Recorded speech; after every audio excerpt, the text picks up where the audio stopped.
السلام علیکم ورحمۃ اللہ وبرکاتہ۔ سیدنا کریم صلی اللہ تعالی علیہ وآلہ وسلم۔ آج انشاءاللہ عز و جل سورہ فاتحہ کا آغاز ہوگا، لیکن سب سے پہلے سورہ فاتحہ کا ہم مقدمہ پڑھیں گے، پھر اس کے فضائل پڑھیں گے اور سورہ فاتحہ کے جو اسماء ہیں اور اس کے جو مسائل ہیں وہ جانیں گے۔ تو سب سے پہلے سورہ فاتحہ، تو یاد رکھیں سورت کو سورت کہنے کی وجہ کیا ہے۔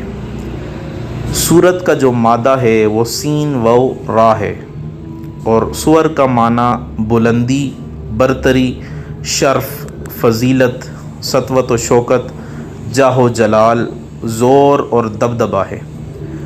لفظ سورہ کا مفہوم سمجھنے کے لیے اتنا ہی بیان کر دینا کافی ہے کہ عربوں کے ہاں یہ لفظ اس عمارت کے لیے بولا جاتا ہے جو خوبصورت بھی ہو اور منزل بمنزل آسمان کی طرف بلند بھی ہو رہی ہو، یعنی جو سٹیپ وائز جو ہے وہ آسمان کی طرف بلند ہو، آسمان کی بلندیوں کو چھو رہی ہو۔ تو اہل عرب ایسی عمارت کی ہر منزل کو سورت کہا کرتے ہیں۔ اسی طرح آپ سمجھ لیجئے کہ قرآن مجید بھی مجموعی حیثیت کے اعتبار سے ایک انتہائی خوبصورت اور بلند عمارت ہے جس کی 114 منزلیں ہیں، اور ہر منزل کو سورت کہتے ہیں۔ تو اس سے یہ بھی معلوم ہوا کہ اہل عرب خوبصورت اور بلند عمارت کی ہر منزل کو سورت کہتے ہیں، اور کسی عمارت کی پہلی منزل اس عمارت کی بنیاد ہوتی ہے۔ اس لیے سورہ فاتحہ کا ایک نام سورۃ الاساس یا سورۃ الاساس بھی ہے۔ اساس کہتے ہیں بنیاد کو، اساس بنیاد کو کہتے ہیں۔ مطلب یہ ہے کہ سورہ فاتحہ پورے قرآن کریم کی بنیاد ہے۔ ترتیب کے اعتبار سے یہ سورت سب سے پہلے نمبر پر ہے۔ قرآن کریم میں اگر کوئی سورت مکمل طور پر سب سے پہلے نازل ہوئی تو وہ یہی سورہ فاتحہ ہے۔ ایک بات یہ بھی ذہن نشین کر لیں کہ کچھ صورتیں مکی ہیں جو مکہ میں ہجرت سے پہلے نازل ہوئیں، اور کچھ صورت مدنی ہیں جو ہجرت کے بعد نازل ہوئیں۔ سورہ فاتحہ مکی ہے۔ اللہ تعالیٰ نے یہ سورہ نبی کریم رؤوف الرحیم صلی اللہ تعالیٰ علیہ وآلہ وسلم کو مکہ مکرمہ میں عطا فرمائی۔ اللہ تعالیٰ نے قرآن کریم میں ارشاد فرمایا، بسم اللہ الرحمن الرحیم، وَلَقَدْ آتَيْنَاكَ سَبْعًا مِّنَ الْمَثَانِي وَالْقُرْآنَ الْعَظِيمِ، اور بے شک ہم نے آپ کو 7 آیتیں دی ہیں جو دہرائی جاتی ہیں اور عظمت والا قرآن۔ تو سبع یا لفظ جو سبعن ہے، سبع جو ہے یہ 7 کو کہتے ہیں، اور مثانی جن کو بار بار پڑھا جائے، بار بار دہرایا جائے۔ مطلب یہ ہے کہ بار بار پڑھی جانے والی 7 آیتیں۔ سب و مثانی سے مراد یا سب المثانی سے مراد سورہ فاتحہ ہے، اور سورہ فاتحہ وہ سورت ہے جسے نماز میں بار بار پڑھا جاتا ہے۔ بعض علماء نے یہ بھی فرمایا ہے کہ یہ سورت مکی ہے، لیکن اللہ تعالیٰ نے اس کی شرف اور بزرگی کی وجہ سے اسے 2 مرتبہ نازل فرمایا ہے، ایک مرتبہ مکہ شریف میں اور دوسری مرتبہ مدینہ شریف میں، یعنی ایک مرتبہ ہجرت سے پہلے اور ایک مرتبہ ہجرت سے بعد۔ اب سورہ فاتحہ کی عظمت کے بارے میں ہم سب سے پہلے نبی اکرم صلی اللہ تعالیٰ علیہ وآلہ وسلم کا ایک فرمان آپ کے سامنے نقل کرتے ہیں۔ اللہ کے پیارے محبوب صلی اللہ تعالیٰ علیہ وآلہ وسلم نے ارشاد فرمایا، والذی نفسی بیدی ما انزلت فی التوراۃ ولا فی الانجیل ولا فی الزبور ولا فی الفرقان مثلھا، اس ذات کی قسم جس کے قبضہ قدرت میں میری جان ہے، اللہ تعالیٰ نے تورات میں، انجیل میں، زبور میں، فرقان میں، یعنی اس قرآن کریم میں ام القرآن کی مثل نازل نہیں فرمایا۔ یعنی اللہ تعالیٰ نے سب کتابوں میں سورہ فاتحہ جیسی کوئی بھی سورت کہیں نازل نہیں فرمائی۔ قرآن کریم میں بھی اس کے علاوہ کہیں اور ایسی سورت نہیں ہے۔ نبی اکرم صلی اللہ تعالیٰ علیہ وآلہ وسلم کا یہ بھی ارشاد ہے کہ الحمدللہ رب العالمین ہی السبع المثانی، یعنی یہ سورہ الحمدللہ رب العالمین جو ہے یہی سبع المثانی ہے۔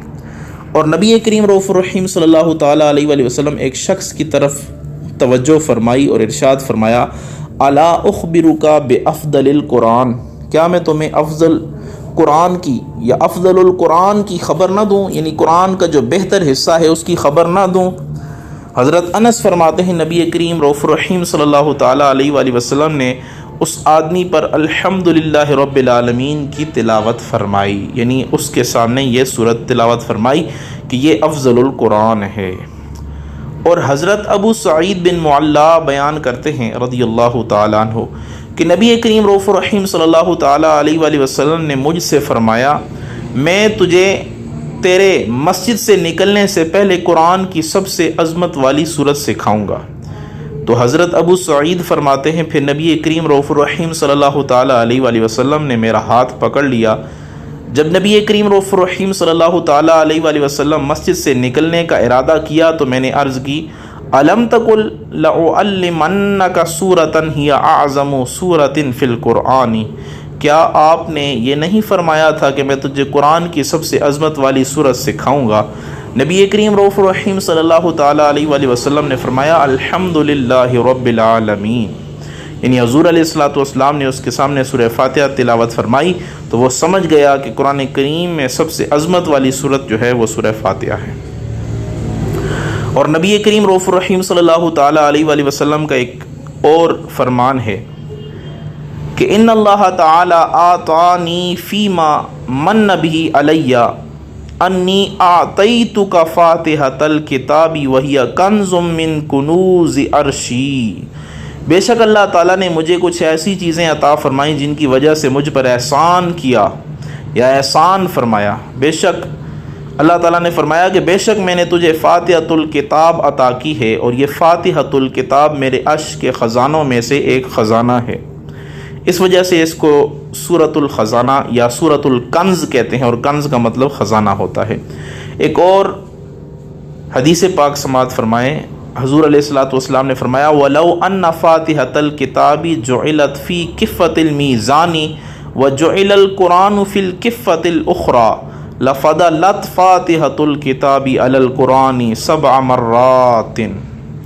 حضور علیہ الصلوۃ والسلام نے فرمایا اگر فاتحۃ الکتاب کو میزان کے ایک پلڑے میں رکھا جائے اور باقی کے قرآن کو دوسرے پلڑے میں رکھا جائے تو فاتحۃ الکتاب باقی کے قرآن پر 7 مرتبہ فضیلت رکھتی ہے، یعنی اس کی اتنی زیادہ فضیلت ہے۔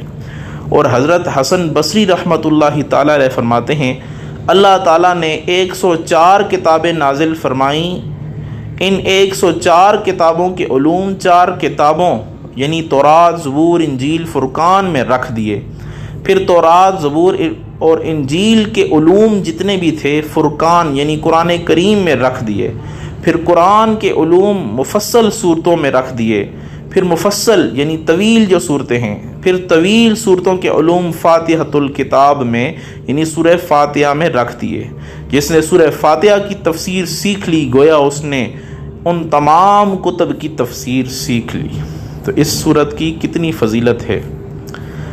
حضرت مجاہد تابعی رحمۃ اللہ تعالیٰ علیہ فرماتے ہیں، جو تابعی ہیں اور حضرت حسن بصری بھی تابعی ہیں، کہ رن ابلیس اربعن، ابلیس جو ہے شیطان وہ 4 موقعوں پر زور شور سے بلبلا کر رویا۔ حین نزلت فاتحۃ الکتاب، پہلی دفعہ جب سورت فاتحہ نازل ہوئی تو وہ پہلی دفعہ رویا۔ وحین لعن، اور دوسری مرتبہ جب اس پر لعنت کی گئی یعنی اسے اللہ کی رحمت سے دور کیا گیا تو وہ رویا۔ وحین اہبط الی الارض، اور تیسری مرتبہ جب اسے جنت سے نکال کر زمین پر پھینکا گیا، زمین پہ اتارا گیا تو وہ رویا۔ وحین بعث محمد صلی اللہ تعالی علیہ وآلہ وسلم، اور چوتھا قول یہ ہے کہ جب نبی کریم رؤوف الرحیم صلی اللہ تعالی علیہ وآلہ وسلم کی ولادت ہوئی تو شیطان رویا۔ تو پتہ چلا حضور علیہ الصلوۃ والسلام کی ولادت پہ مسلمان نہیں رویا بلکہ شیطان رویا ہے۔ تو آج شیطان کے جو چیلے ہیں وہ حضور علیہ الصلوۃ والسلام کی ولادت کے دن بھی روتے ہیں۔ امام سہیلی رحمۃ اللہ تعالی علیہ نے ابلیس کے بلبلا کر رونے کے 4 مقام یوں بیان فرمائے کہ رن 4 رنات رنتن حین لعن، جب وہ ملعون کیا گیا، جب اسے لعنت دی گئی یا جب اسے اللہ کی رحمت سے دور کیا گیا وہ رویا۔ وَرَنَّةً حِينَ أُهْبِطَ، جب اسے زمین پہ اتارا گیا، جنت سے زمین پہ اسے پھینکا گیا رویا۔ وَرَنَّةً حِينَ وُلِدَ رسول اللہ، اور جب حضور علیہ الصلاۃ والسلام کی تشریف آوری ہوئی یا حضور علیہ الصلاۃ والسلام کی میلاد کا دن ہوا تو وہ رویا۔ وَرَنَّةً حِينَ أُنزِلَتْ فَاتِحَةُ الْكِتَابِ، اور چوتھا یہ ہے کہ جب سورہ فاتحہ نازل ہوئی تو یہ رویا۔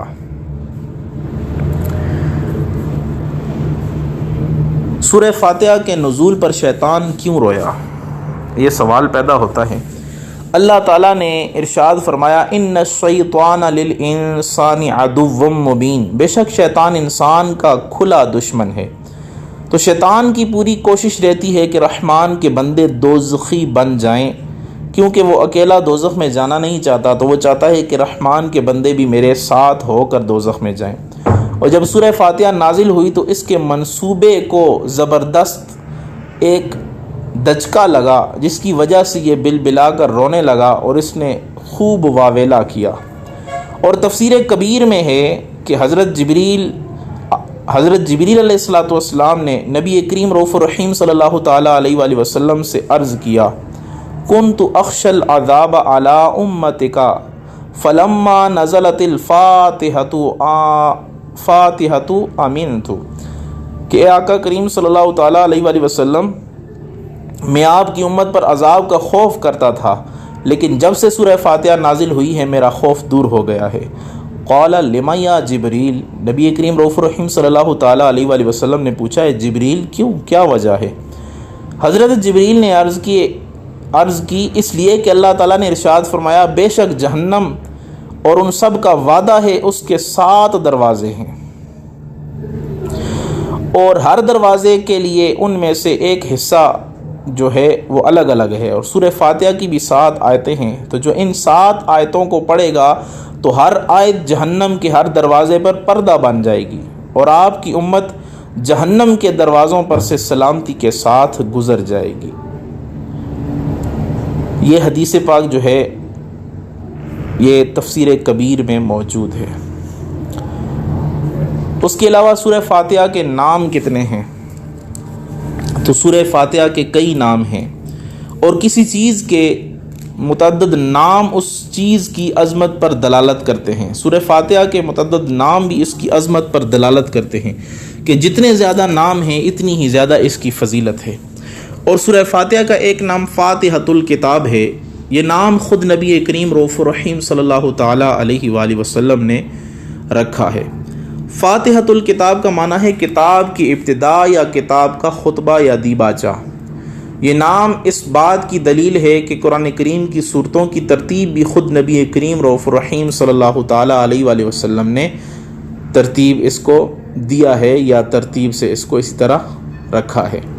اور سورہ فاتحہ کا ایک نام ام القرآن ہے، یہ نام بھی خود نبی کریم رؤوف الرحیم صلی اللہ تعالیٰ علیہ وآلہ وسلم نے رکھا ہے، اور مقدم کو کہتے ہیں، اسی سے امام ہے، چونکہ یہ سورہ بھی سارے قرآن پر مقدم ہے اس لیے اسے ام القرآن کہتے ہیں، اور کا معنی خلاصہ، اصل اور جڑ بھی ہے، چونکہ سارے قرآن کی اصل، سارے قرآن کا خلاصہ یا سارے قرآن کا مغز سورہ فاتحہ میں ہے، اس لیے اس کو ام القرآن بھی کہتے ہیں۔ اور سورہ فاتحہ کا ایک نام القرآن العظیم ہے، یہ نام بھی نبی کریم رؤوف الرحیم صلی اللہ تعالیٰ علیہ وآلہ وسلم نے رکھا ہے، اور بخاری شریف میں آتا ہے کہ یہ سبع المثانی والقرآن العظیم الذی اوتیتہ، سورہ فاتحہ سبع المثانی ہے اور سورہ فاتحہ ہی قرآن عظیم ہے جو مجھے عطا کی گئی ہے۔ اور سورہ فاتحہ کا ایک نام سبع المثانی ہے، جیسا کہ ابھی پہلے حدیث میں بیان ہو گیا ہے کہ یہ سبع المثانی۔ اور سورہ فاتحہ کا ایک نام وافیہ ہے، وافیہ کا مطلب یہ ہے پوری ہونے والی، باقی کی صورتیں نماز میں جتنا آپ کا دل ہو آپ پڑھ سکتے ہیں، خوادی پڑھیں یا پوری پڑھیں، تو لیکن مثلا آپ سورہ جو ہے وہ فیل پڑھتے ہیں تو آپ بے شک اس کی 3 آیتیں پڑھیں، الم تر کیف فعل ربک باصحاب الفیل الم یجعل کیدہم فی تضلیل وارسل علیہم طیرا ابابیل، اللہ اکبر کہہ کے اگر رکوع میں چلے جاتے ہیں تو نماز درست ہو جائے گی۔ لیکن سورہ فاتحہ کی نماز میں یا نماز میں سورہ فاتحہ کی آدھی تلاوت کرنا یہ درست نہیں ہے، کیونکہ اس کو پورا پڑھنا چاہیے۔ اگر کوئی آدھی پڑھتا ہے یا 1-2 آیتیں چھوڑ دیتا ہے تو اس کا واجب رہ جاتا ہے۔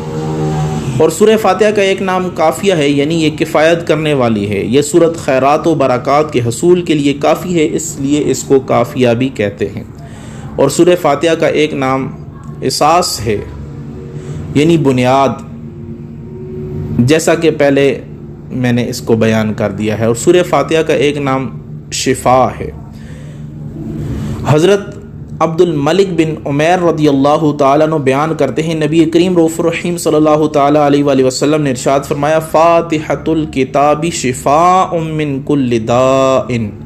فاتحۃ الکتاب سورہ فاتحہ ہر بیماری سے شفا ہے۔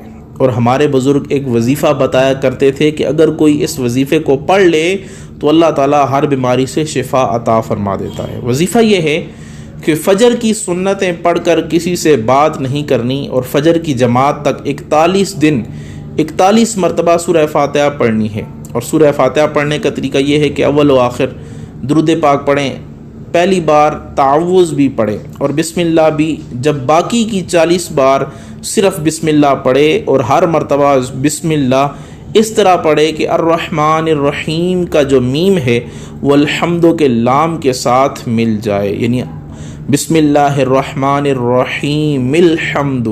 تو انشاءاللہ 41 دن پورے ہونے سے پہلے اللہ تعالیٰ اسے شفا عطا فرما دے گا۔ یہ بزرگوں کا طریقہ ہے اور ان کا جو ہے مجرب نسخہ بھی ہے۔ سورہ فاتحہ کا ایک نام رقیہ ہے۔ رقیہ یا دم اور تعویذ کو کہتے ہیں رقیہ۔ اس حوالے سے ایک حدیث پاک بھی آپ کے سامنے بیان کرتا ہوں۔ حضرت ابو سعید خدری رضی اللہ تعالیٰ عنہ بیان کرتے ہیں، نبی کریم رؤوف الرحیم صلی اللہ تعالیٰ علیہ وآلہ وسلم کے چند اصحاب کسی سفر میں گئے، حتیٰ کہ وہ عرب کے قبائل میں سے کسی قبیلے کے پاس پہنچے۔ انہوں نے لوگوں سے ضیافت طلب کی تو انہوں نے ان کو کھانا کھلانے سے انکار کر دیا، اور اس قبیلے کے سردار کو بچھو نے کاٹ لیا تھا۔ ان لوگوں نے اس کی صحت کے لیے سارے حربے استعمال کر لیے، لیکن کسی نے یا کسی چیز نے اس کو شفا نہیں دی۔ پھر کسی نے کہا، تم مسافروں کی اس جماعت کے پاس جاؤ، شاید ان کے پاس کوئی شفا بخش چیز ہو۔ تو وہ ان صحابہ کے پاس آئے اور کہا، اے جماعت والو، ہمارے سردار کو بچھو نے ڈس لیا ہے، کاٹ لیا ہے، اور ہم نے اس کی صحت کے لیے سارے حربے استعمال کر لیے ہیں، اور اس کو کسی چیز نے شفا نہیں دی یا کسی چیز سے شفا نہیں ہوئی۔ تو کیا تم میں سے کسی کے پاس نفع آور چیز ہے؟ ان میں سے بعض نے کہا، ہاں ہے، موجود ہے۔ بے شک میں دم کرتا ہوں، لیکن اللہ کی قسم ہم نے تم سے مہمان نوازی جو ہے وہ طلب کی، تو تم نے ہمیں ہماری مہمان نوازی نہیں کی، پس میں اس وقت تک تمہارے لیے دم نہیں کروں گا جب تک تم ہمیں اس کی اجرت نہیں دے دو، یعنی اس دم کی اجرت نہ دے دو۔ پھر انہوں نے بکریوں کا ایک ریوڑ دینے پر صلح کر لی، اور وہ صحابہ وہاں گئے، اور جو سردار تھا جسے بچھو نے کاٹ لیا تھا، اس پہ یہ سورت دم کی، الحمدللہ رب العالمین، سورہ فاتحہ پوری پڑھ کر دم کی، اور اس پر معمولی سی تھوک کی چھینٹیں ڈالیں، تو یوں لگا جیسے کہ کسی رسی کی جو گرا ہے وہ کھول دی گئی ہو۔ پھر وہ اٹھ کر چلنے لگا، اور اس کو بالکل جو ہے وہ جو بخار تھا، وہ جو بیماری تھی، وہ بالکل ختم ہو گئی۔ ان لوگوں نے صحابہ کو طے شدہ بکریاں دیں جو پہلے طے ہو چکی تھیں۔ پھر کسی نے کہا کہ ان بکریوں کو آپس میں تقسیم کر لو۔ پھر جس نے دم کیا تھا اس نے کہا کہ ایسا نہ کرو، حتیٰ کہ ہم نبی کریم رؤوف الرحیم صلی اللہ تعالیٰ علیہ وآلہ وسلم کے پاس چلے جاتے ہیں اور یہ سارا قصہ بیان کرتے ہیں کہ کیا یہ ہمارے لیے بکریاں رکھنا جائز بھی ہے کہ نہیں۔ تو وہ سارے صحابہ حضور علیہ الصلوۃ والسلام کے پاس آئے اور آپ کے سامنے یہ واقعہ بیان کیا، تو آپ صلی اللہ علیہ وسلم نے فرمایا، تم کو کیسے معلوم ہوا کہ سورہ فاتحہ سورہ دم بھی ہے؟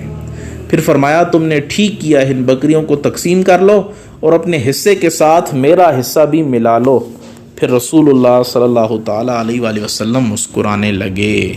تو اس حدیث سے پاک سے ہمیں یہ بھی پتہ چلتا ہے کہ اس صورت کا بطور دم کرنا اور دم پر اجرت لینا، یہ دونوں چیزیں جائز ہیں۔ ایک اور حدیث پاک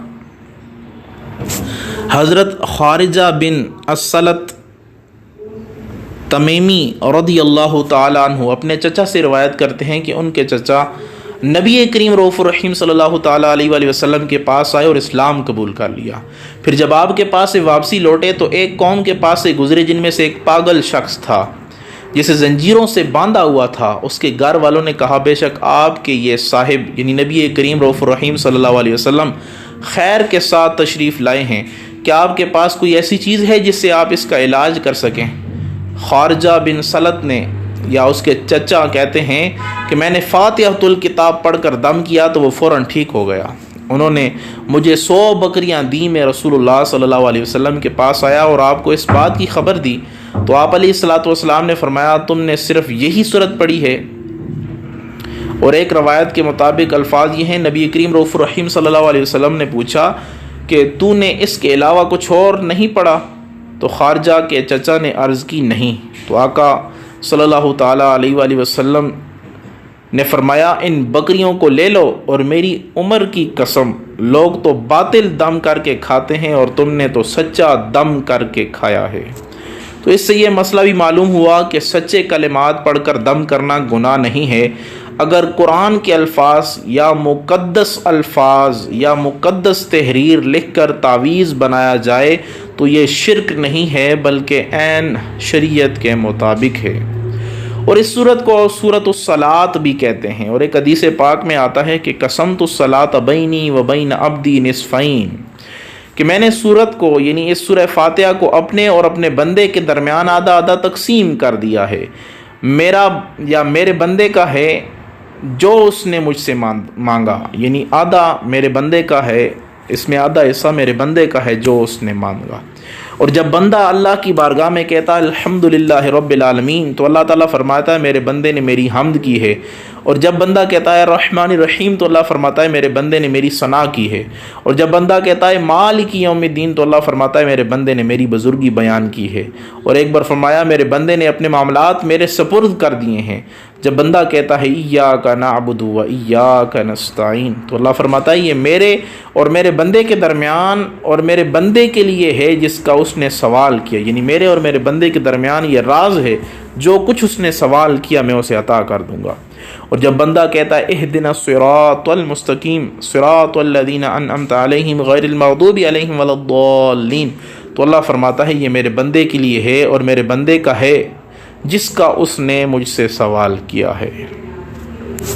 اور سورہ فاتحہ کا ایک نام کنز بھی ہے، کنز خزانے کو کہتے ہیں۔ حضرت علی رضی اللہ تعالی عنہ سے سورہ فاتحہ کے بارے میں پوچھا گیا تو آپ نے فرمایا مجھے نبی کریم رؤوف الرحیم صلی اللہ تعالی علیہ وآلہ وسلم نے فرمایا انہا انزلت من کنز تحت العرش، کہ فاتحہ عرش کے نیچے خزانوں میں سے نازل کی گئی ہے، تو پتہ چلا کہ یہ ایک خزانہ ہے۔ اور اس سورت کو سورہ فاتحہ کو سورہ نور بھی کہتے ہیں۔ حضرت عبداللہ بن عباس رضی اللہ تعالی عنہما فرماتے ہیں ایک مرتبہ حضرت سیدنا جبریل امی نبی کریم رؤوف الرحیم صلی اللہ تعالی علیہ وآلہ وسلم کے پاس بیٹھے ہوئے تھے۔ نبی کریم رؤوف الرحیم صلی اللہ علیہ وسلم نے اپنے اوپر کی جانب سے دروازہ کھلنے کی آواز سنی تو جبریل امین نے آسمان کی طرف دیکھا اور عرض کی کہ یہ آسمان کا وہ دروازہ کھلا ہے جو کبھی نہیں کھلا تھا۔ پھر اس دروازے سے ایک فرشتہ اترا، وہ نبی کریم رؤوف الرحیم صلی اللہ علیہ وسلم کے پاس حاضر ہوا، عرض کی آپ کو 2 ایسے نوروں کی بشارت ہو جو آپ سے پہلے کسی نبی کو عطا نہیں ہوئے، ایک فاتحۃ الکتاب اور دوسرا سورہ بقرہ کی آخری آیتیں، جو آدمی ان کو پڑھتا رہے گا اللہ تعالیٰ اس کے ہر حرف کے بدلے اسے ایک نور عطا فرمائے گا۔ اور 13 نمبر ہے اس سورت کا ایک نام سورۃ السؤال بھی ہے، چونکہ اس سورت میں بندے کو اللہ سے سوال کرنے کا طریقہ سکھایا گیا ہے، اس لیے اس کو سورۃ السؤال بھی کہا جاتا ہے۔ اور اس سورت کا ایک نام سورۃ الدعاء بھی ہے، چونکہ اس سورت میں دعا کرنے کا طریقہ بھی بتایا گیا ہے۔ پہلے رب کی صفت یعنی ثنا بیان کرو، پھر اپنی عرض پیش کرو، اس لیے اس سورت کو سورۃ الدعاء بھی کہتے ہیں۔ اور اس سورت کا ایک نام سورہ تعلیم المسئلہ بھی ہے، اور تعلیم المسئلہ کا معنی ہے سوال کرنے کا ڈھنگ یا سوال کرنے کا طریقہ، چونکہ اس صورت میں سوال کرنے کا طریقہ سکھایا گیا ہے، اس لیے اس کو سورۃ تعلیم المسئلہ بھی کہتے ہیں۔ تو یہ سورہ فاتحہ کے نام تھے۔ اب اس میں جو اختلافی مسائل ہیں وہ انشاءاللہ اگلی کلاس میں بیان کیے جائیں گے۔ السلام علیکم ورحمۃ اللہ وبرکاتہ۔